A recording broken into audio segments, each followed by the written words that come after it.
আগরতলার ঐতিহ্যবাহী Netaji play forum সেন্টারের এডহক কমিটি গঠন করা হয়েছে। 15 সদস্যদের এডহক কমিটি গঠন করা হয় যাতে করে কমিটির কাজকর্মকে আরো গতিশীল করা যায়। এই কমিটিকে সামনে রেখে পুজোর আগেই পূর্ণাঙ্গ কমিটি গঠনের লক্ষ্য নিয়েছে ক্লাব কর্তৃপক্ষ এবং এই ঘোষণাকে ঘিরে আয়োজন করা হয়েছে একটি সাংবাদিক সম্মেলনের।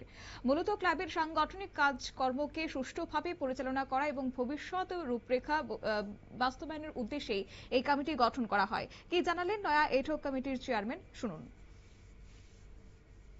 দেবজিৎ দেব, প্রথমে আপনাদের সাংবাদিক ভাইদের নমস্কার, ভালোবাসা অনেক অনেক।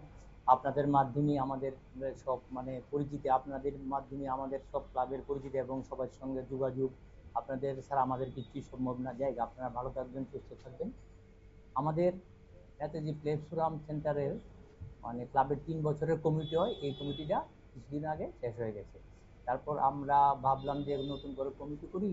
তারপর আমরা ভাবলাম যে আমাদের ক্লাবের এই যে মেম্বারশিপটা নিয়ে আমরা ভাবলাম যে মেম্বারশিপটা সুন্দর করে সবাই থেকে নেব, নিয়েই আমাদের পূর্ণাঙ্গ কমিটিটা করব। তার জন্য আমরা কি করেছি, একটা এই অ্যাডভাইজারিং কমিটি করেছি, অ্যাডহক কমিটি যাকে বলে, স্ট্যান্ডিং কমিটি একটা করেছি। স্ট্যান্ডিং কমিটির চেয়ারম্যান আমি দেবজিৎ দেব।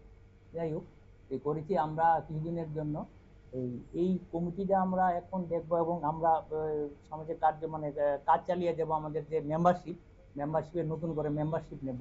মেম্বারশিপের মাধ্যমে মেম্বারশিপ নিয়ে তারপর আমরা একদম স্বচ্ছ সুন্দরভাবে যাতে হয়, মানে কোনো রকম যাতে কোনো না থাকে কেউর কাছে বিদ্বেষ, আমরা ওই যাতে না বলতে পারে এইরকম করেছে, ওই যাতে না বলতে পারে ওইটা এইভাবে হয়েছে।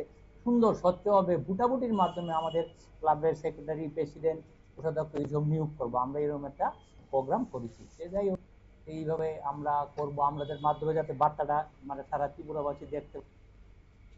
এদিনের সাংবাদিক সম্মেলনে জানানো হয়েছে যে আসন্ন দুর্গাপুজোর আগে সদস্যদের মতামতের ভিত্তিতে এই পূর্ণাঙ্গ কমিটি গঠন করা হয়েছে। পাশাপাশি ক্লাবের ক্রীড়া, সাংস্কৃতিক এবং সামাজিক কর্মকাণ্ডকে আরো সম্প্রসারণের পরিকল্পনার কথাও এদিন তুলে ধরা হয়। একই সঙ্গে সাংবাদিকের সম্মেলনে উপস্থিত ছিলেন ক্লাবের চেয়ারম্যান দেবজ্যোতি দেব এবং সঞ্জয় সাহা, অশোক কুমার পাল, পার্থ দেবনাথ সহ অহনা নূর সহ আরো অন্যান্য সদস্যরা। ক্লাব কর্তৃপক্ষের আশা হচ্ছে এই কমিটির হাত ধরে আগামী দিনে সংগঠন পরিচালনা হবে সুষ্ঠুভাবে। নিয়ে নিচ্ছি ছোট্ট একটি বিজ্ঞাপন বিরতি, সঙ্গে থাকুন।